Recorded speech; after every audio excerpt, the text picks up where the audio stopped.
ಬೇಲೂರು ತಾಲೂಕಿನ ಹಳೆಬೀಡು ಸಮೀಪದ ಪುಷ್ಪಗಿರಿ ಮಠದಲ್ಲಿ ನಡೆಯುವ ಮಹಿಳಾ ಸ್ವಸಹಾಯ ಕಾರ್ಯಾಗಾರದ ಬಗ್ಗೆ ಹೆಬ್ಬಾಳು ಗ್ರಾಮ ಸದಸ್ಯರಿಗೆ ಆಹ್ವಾನ ನೀಡಲಾಗಿದೆ. ಸ್ತ್ರೀ ಸಬಲೀಕರಣವೇ ಪುಷ್ಪಗಿರಿ ಸಂಘದ ಪ್ರಮುಖ ಉದ್ದೇಶ. ಪುಷ್ಪಗಿರಿ ಮಹಾಸಂಸ್ಥಾನದ ಪರಮ ಪೂಜ್ಯ ಜಗದ್ಗುರು ಶ್ರೀ ಸೋಮಶೇಖರ ಶಿವಾಚಾರ್ಯ ಮಹಾಸ್ವಾಮಿಗಳ ದೂರದೃಷ್ಟಿಯಿಂದ ಮಹಾಸಂಸ್ಥಾನದಲ್ಲಿ ಸ್ಥಾಪಿಸಿದ ಶ್ರೀ ಕ್ಷೇತ್ರ ಪುಷ್ಪಗಿರಿ ಗ್ರಾಮೀಣಾಭಿವೃದ್ಧಿ ಸಂಸ್ಥೆಯ ಪ್ರಮುಖ ಉದ್ದೇಶವೇ ಸ್ತ್ರೀ ಸಬಲೀಕರಣವಾಗಿದೆ ಎಂದು ಪುಷ್ಪಗಿರಿ ಗ್ರಾಮೀಣಾಭಿವೃದ್ಧಿ ಸಂಸ್ಥೆ ಯೋಜನಾಧಿಕಾರಿ ವಿನುತಾ ಧನಂಜಯ್ ಹೇಳಿದ್ದಾರೆ. ತಾಲೂಕಿನ ಹೆಬ್ಬಾಳು ಗ್ರಾಮದ ಮಹಿಳಾ ಸ್ವಸಹಾಯ ಸಂಘದ ಸದಸ್ಯರಿಗೆ ಶ್ರೀ ಕ್ಷೇತ್ರ ಪುಷ್ಪಗಿರಿ ಗ್ರಾಮೀಣಾಭಿವೃದ್ಧಿ ಸಂಸ್ಥೆಯಿಂದ ಇದೇ ಡಿಸೆಂಬರ್ 25ರಿಂದ 27 ತನಕ ನಡೆಯುವ ಜಿಲ್ಲಾ ಮಟ್ಟದ ಕಾರ್ಯಾಗಾರದ ಬಗ್ಗೆ ಆಹ್ವಾನ ನೀಡಿದ ಬಳಿಕ ಮಾತನಾಡಿದರು. ಸಂಘಟನೆಯಿಂದ ಮಾತ್ರ ಸಬಲೀಕರಣ ಪಡೆಯಲು ಸಾಧ್ಯ ಎಂಬ ಹಿನ್ನೆಲೆ ಪುಷ್ಪಗಿರಿ ಜಗದ್ಗುರುಗಳು ಸ್ಥಾಪಿಸಿದ ಪುಷ್ಪಗಿರಿ ಗ್ರಾಮೀಣಾಭಿವೃದ್ಧಿ ಸಂಸ್ಥೆ ಇಂದು ರಾಜ್ಯದ 16 ಜಿಲ್ಲೆಯಲ್ಲಿ ಹೆಮ್ಮರವಾಗಿ ಬೆಳೆದಿದೆ.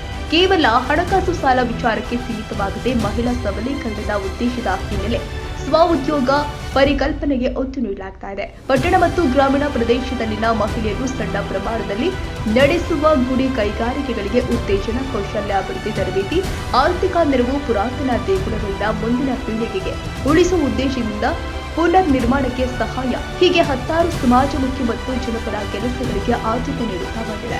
ಇದೇ ಡಿಸೆಂಬರ್ 25, 26 ಮತ್ತು 27ರಂದು ನಡೆಯುವ ಜಿಲ್ಲಾ ಮಟ್ಟದ ಕಾರ್ಯಾಗಾರ ನಿಜಕ್ಕೂ ಅರ್ಥಪೂರ್ಣವಾಗಿ ಮಹಿಳಾ ಸಬಲೀಕರಣಕ್ಕೆ ಮುನ್ನುಡಿ ಬರೆಯಲಿದೆ ಅಂತ ಹೇಳಿದರು. ಇನ್ನು ಹೆಬ್ಬಾಳು ಗ್ರಾಮ ಪಂಚಾಯಿತಿ ಮಾಜಿ ಅಧ್ಯಕ್ಷೆ ರತಿದೇವಿ ಬಸವರಾಜ್ ಮಾತನಾಡಿ, ಸಾವಿರಾರು ಮಠಮಾನ್ಯಗಳ ನಡುವೆ ಪುಷ್ಪಗಿರಿ ಶ್ರೀಗಳು ಮಹಿಳಾ ಸಬಲೀಕರಣಕ್ಕೆ ಎಂದೇ ಗ್ರಾಮೀಣಾಭಿವೃದ್ಧಿ ಸ್ಥಾಪಿಸಿದ್ದ ನಿಜಕ್ಕೂ ಸಂತೋಷವಾಗಿದೆ. ಪೂಜ್ಯರು ತಮ್ಮ ಕಿರಿಯ ವಯಸ್ಸಿನಲ್ಲಿಯೇ ಪುಷ್ಪಗಿರಿ ಕ್ಷೇತ್ರವನ್ನ ಭೂ ಕೈಲಾಸ ಮಾಡಿದ ಕೀರ್ತಿಗೆ ಪಾತ್ರವಾಗಿದ್ದಾರೆ.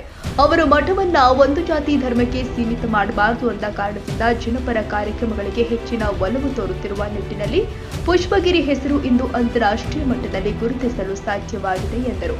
ಅತಿವೃಷ್ಟಿ ಮತ್ತು ರೈತರ ಬದುಕು ಹೀನಾಯವಾಗಿದೆ. ಪೂಜ್ಯರ ಮಾರ್ಗದರ್ಶನದಂತೆ ಮಹಿಳೆಯರು ಸ್ವಉದ್ಯೋಗ ಕಡೆ ಸಾಗುವ ಮೂಲಕ ಸಂಘದ ಆಶೋತ್ತರಗಳನ್ನ ಈಡೇರಿಸಬೇಕು ಅಂತ ಮನವಿ ಮಾಡಿದ್ರು. ಈ ಸಂದರ್ಭದಲ್ಲಿ ಹೆಬ್ಬಾಳು ಮಹಿಳಾ ಸ್ವಸಹಾಯ ಸಂಘದ ಸದಸ್ಯರು ಆದ ಮಲ್ಲಿಕಮ್ಮ, ಸಿದ್ದಮ್ಮ, ಗೀತಾ, ಹೇಮಲತಾ, ಕವಿತಾ, ಸುಲೀಚನಾ, ದೊಡ್ಡಮ್ಮ, ಸುಚಿತ್ರಾ, ಪ್ರೇಮಾ, ಚಂದ್ರಕಲಾ, ಶೈಲಾ, ಜಯಮ್ಮ ಇನ್ನು ಮುಂತಾದವರು ಹಾಜರಿದ್ದರು. ಮೊದಲನೇದಾಗಿ ಪರಮ ಪೂಜ್ಯರಿಗೆ ವಂದಿಸುತ್ತಾ ಇವತ್ತು ನಾವು ಬೇಲೂರು ತಾಲೂಕಿನ ಹೆಬ್ಬಾಳು ಗ್ರಾಮದಲ್ಲಿ ಪುಷ್ಪಗಿರಿ ಗ್ರಾಮೀಣಾಭಿವೃದ್ಧಿ ಮಹಿಳಾ ಸ್ವಸಹಾಯ ಸಂಘದ ಸದಸ್ಯರೊಂದಿಗೆ ಇದ್ದೀವಿ. ವಿಶೇಷ ಏನಪ್ಪ ಇವತ್ತು ಅಂತಂದರೆ ನಮ್ಮ ಪರಮ ಪೂಜ್ಯರು 16 ಜಿಲ್ಲೆಗಳಲ್ಲಿ ಆಲ್ರೆಡಿ ಪುಷ್ಪಗಿರಿ ಸ್ವಸಹಾಯ ಸಂಘಗಳನ್ನು ಹುಟ್ಟುಹಾಕಿದ್ದಾರೆ. ಇವತ್ತು ಸಾವಿರಾರು ಸಂಘಗಳಾಗಿದೆ. ಆ ಸಾವಿರಾರು ಸಂಘಗಳಿಗೂ ಸಹ ನಮ್ಮಲ್ಲಿ ವಿಶೇಷವಾದ ಕಾರ್ಯಕ್ರಮಗಳನ್ನು ಹಮ್ಮಿಕೊಳ್ತಾ ಇದ್ದಾರೆ. ಈಗಾಗಲೇ ಹಾವೇರಿಯಲ್ಲಿ ಸಮಾವೇಶಗಳು, ಹಾಸನ ಜಿಲ್ಲೆಯಲ್ಲೂ ಹೋದ ವರ್ಷ ಸಮಾವೇಶಗಳನ್ನು ಮಾಡಿದ್ದೀವಿ.